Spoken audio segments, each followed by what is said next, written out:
Eu vou dar continuidade aos vídeos falando um pouco sobre as questões sociais. As questões sociais no que condiz a historiografia documental, a escrita dos fatos. Bom, naquela época, muitos dos acontecimentos eram escritos por pessoas que tinham alto poder. Você dificilmente, né, iria encontrar pessoas com baixo poder social, no caso trabalhadores, pessoas mais humildes, prole, né, de certa forma, fazendo escrita, documentário sobre alguma coisa, algum fato que aconteceu naquela época. Tudo era registrado pelas pessoas de alto poder social, de alto poder aquisitivo, porque elas tinham direito à educação, tinham direito à leitura. Dizem que as pessoas sem história são pessoas sem futuro, mas acontece que naquela época era muito difícil disso acontecer. E as circunstâncias levavam as pessoas que tinham alto poder aquisitivo a apenas elas fazerem essas anotações, a registrarem os acontecimentos da época. Porque uma pessoa que nasceu num ambiente privilegiado, num ambiente onde ela pôde estudar, onde ela não trabalhava de certa forma, ela com certeza vai ter um poder de estudos, um poder de escrita maior do que uma pessoa que trabalhava horas por dia, que lutava praticamente só pela sua existência, pela sua sobrevivência, por comida. E aquela pessoa com certeza não vai ter condições de documentar nada do que acontecia na época, entendem?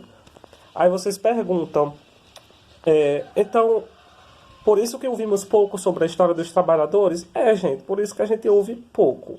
Pouco de certa forma. Felizmente, a gente tem hoje, como resultado das lutas que eles travaram, a gente tem os grupos de movimentos sociais, movimentos sindicais, que foram um aporte aí para ajudar na documentação, a descrever o que acontecia na época, como bem retrata no filme também. Aí o que nós precisamos fazer? Nós precisamos, enquanto trabalhadores e sujeitos sociais, contar a história que muitas vezes é esquecida. A história dos índios, a história dos negros, a história dos trabalhadores, a história dos LGBTs. São muitas histórias de cunho popular. As pessoas de alta classe, de alto poder que escreviam na época não queriam falar sobre as coisas que aconteciam, as lutas que aconteciam na época. Elas queriam apresentar só a parte delas e esquecer a parte dos outros, dos trabalhadores. Colocar no esquecimento, de certa forma. E quando a gente faz isso, quando a gente começa a lutar, a falar sobre outras histórias que eram renegadas, a gente começa a descentralizar o poder. Descentralizar o poder desse grupo e igualar. Assim a gente acaba lutando pelo aquele tripé de igualdade, de fraternidade e liberdade, que são indispensáveis nas nossas lutas sociais. Aí alguns pontos que vão fazer referência ao filme, né? Porque a gente tem que contextualizar um pouco com o filme. A questão das classes sociais, que eram aqueles grupos dos capitalistas, né? De certa forma. Dos capitalistas não, porque o capitalista naquela época também eram pessoas simples. Do clero e da nobreza, né? Que eram os altos grupos sociais, os 3% lá, né? E os 97% eram os capitalistas e a prole e os trabalhadores.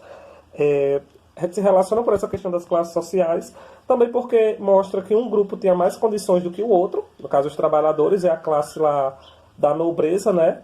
Como a gente podia ver, eles sim tinham condições de estudo, eles sim tinham condições de documentar os fatos daquela época.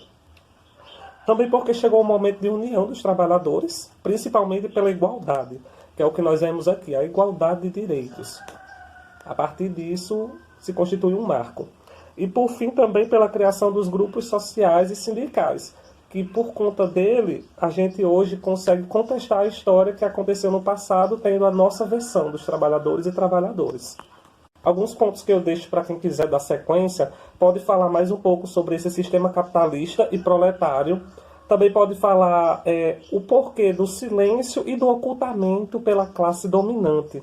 O porquê que eles ocultavam tanto os trabalhadores. A história dos trabalhadores. E também podem pesquisar mais a fundo sobre os sujeitos e porque as lutas elas são construções materiais e simbólicas. A história, gente, ela deve ser feita sempre, em qualquer contexto e ocasião, como resultado de uma construção coletiva. É isso.